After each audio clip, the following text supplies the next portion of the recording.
The Tesla Cybertruck has got this really polarizing triangular design, which of course has got everybody forming an opinion on it. But while everyone's arguing about whether they think it looks good or not, no one's actually talking about this very real practical implication of this triangular shape. And it's actually so serious that I think Tesla have had to release this $3,000 accessory for the Cybertruck called the CyberTent. In this video, I'm going to look at the problem in detail and discuss how well I think the CyberTent actually solves this problem. And the short version of that is not very well. So what is the CyberTent? It's actually just a soft shell rooftop tent for the Cybertruck, but unlike all the other rooftop tents in the world, it doesn't go on the roof of the Cybertruck, and that's really important. It's made for Tesla by a company called HemiPlanet, who are actually known for making really interesting ground tents that use these geodesic air beam structures. And interestingly, the CyberTent also uses this approach. But I don't think that's a good thing, and we'll get onto why in a second.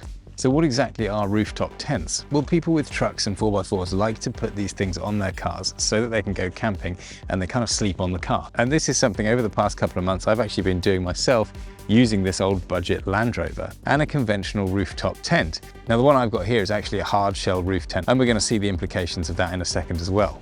So this idea of using roof tents on 4x4s and using them for kind of exploring and going on adventures is not a new idea. And it's very clear that of course Tesla want to position the Cybertruck in this space as well. The main problem, of course, is that you can't use any existing rooftop tents like the one behind me on the Cybertruck because it has this sloping roof, which means the roof bars are just not flat. So if you have a rooftop tent on it, it's going to be at this crazy angle and you're definitely not going to get a good night's sleep. Now this is a really big deal because obviously every existing conventional truck or 4x4 out there has got flat roof bars and can put a rooftop tent on it. So if Tesla want to try and compete in this space, they have to come up with a solution, and that solution is the CyberTent. But of course that's the only option you've got until other manufacturers start making Tesla Cybertruck specific rooftop tents that might compete with the CyberTent. So if this thing falls short, then Tesla have got a bit of a problem the way I see it. Now, I'm a big Tesla fan. I've had the Model 3 and the Model Y, and I'm obviously now getting into this overlanding idea, even in England, for kind of family camping. And, you know, obviously there are all kinds of different levels of taking this to extremes, and some people use these things for real adventures into the desert and all sorts. But obviously we're using it for kind of small scale off-grid campsite type setups like that. So I've got a little bit of experience with these roof tents, and I can see that the CyberTent has got a whole collection of problems associated with it. And the first of those is, of course, that you have to pay the Tesla price for this thing. Unlike if you're choosing a rooftop tent from the existing options where you get to choose one at a price point that suits you, and we've got different manufacturers competing with each other to bring the price down, if you've only got the CyberTent to choose from, you have to pay the Tesla price for that. And that isn't insignificant. It's $3,000 for what is essentially a soft shell roof tent.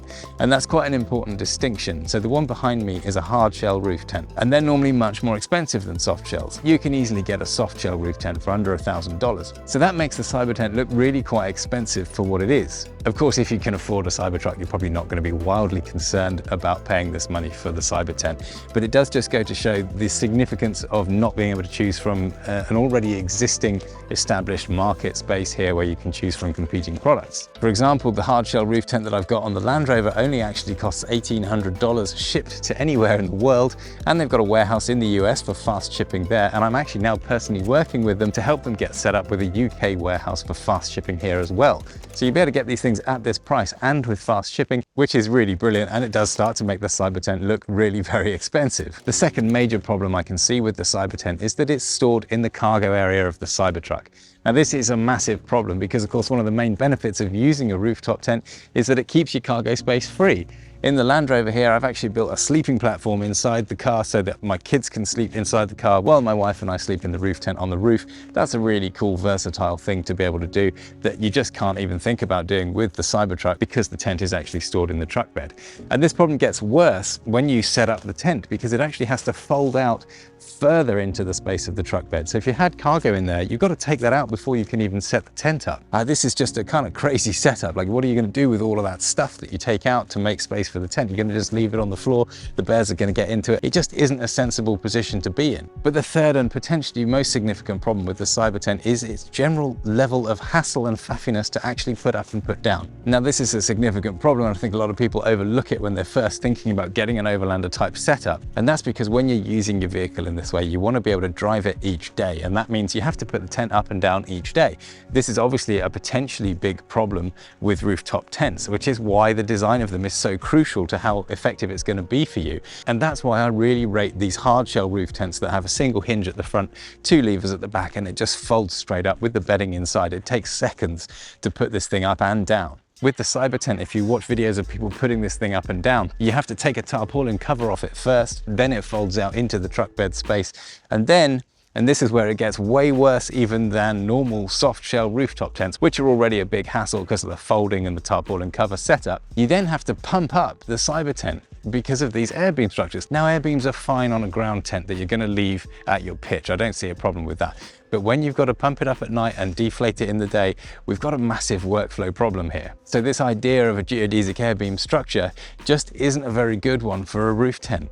The CyberTent has 4 valves that you've got to make sure are closed before you start pumping. And if you watch the Top Gear video where they showed this, he accidentally deflated it after pumping it up. It was very funny, but it does represent just the extreme levels of faffiness associated with a tent that uses this kind of setup. And what's really crazy is it doesn't even utilize the power in the Cybertruck to do this. You've got to pump it with this manual pump. So you're actually fiddling about with hoses and connectors just to pump this thing up. And you've got to do that every night of your trip. We've actually just come back from a camping trip with this rig, and we were driving around in the day and we came back quite late one of the nights to the campsite. We just wanted to grab a bite to eat, pop the tent up and go to bed. And of course, with this setup, that was genuinely hassle-free. I don't even use the little pop-out awning thing on the back of this roof tent when the weather's nice, so I literally just have to pop 2 catches and then the gas struts take it up, and then we just pop the ladder on the side and climb up and get in. If we had to set up the CyberTent in that scenario, it kind of doesn't bear thinking about. It would have ruined the evening. So it's not just the air beam and the folding and the tarpaulin. You have to then connect various bits of fabric to parts of the Cybertruck to put tension on it all. It's just, it is a bafflingly complex setup process for a tent that has to come up and down each day of your trip. And I think a lot of people miss the significance of that just by comparing it to a normal ground tent where it doesn't matter so much because you get to leave it at the campsite. So it might just be possible to put up with all of these compromises if there was some real knockout benefit to using the Cybertruck that justified being locked into the CyberTent. But the way I see it, we don't even have that. Now, Tesla are really good at revealing features inherent to the fact that their vehicles are EVs. With the Model 3 and the Model Y, we saw dog mode and camp mode, both of which are really interesting because the existing combustion vehicles just can't touch that kind of feature. It's an inherent benefit of them being EVs, and they turned it into really fantastic, very user-focused features, which are really transformative in the implications day to day. If we had something like that in the CyberTent and Cybertruck, where you could use the Cybertruck's climate control in the CyberTent, for example, it might go some way to justifying all of the other compromises.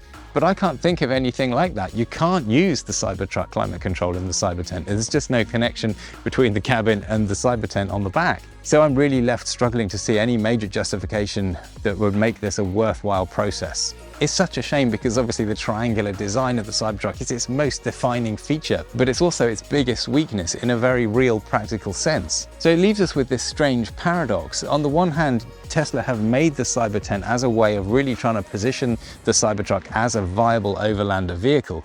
But on the other hand, the fact that they had to make it is actually an admission that the Cybertruck is kind of useless without it and actually a very poor choice for overlanding. Before you go, I want to hear from you too.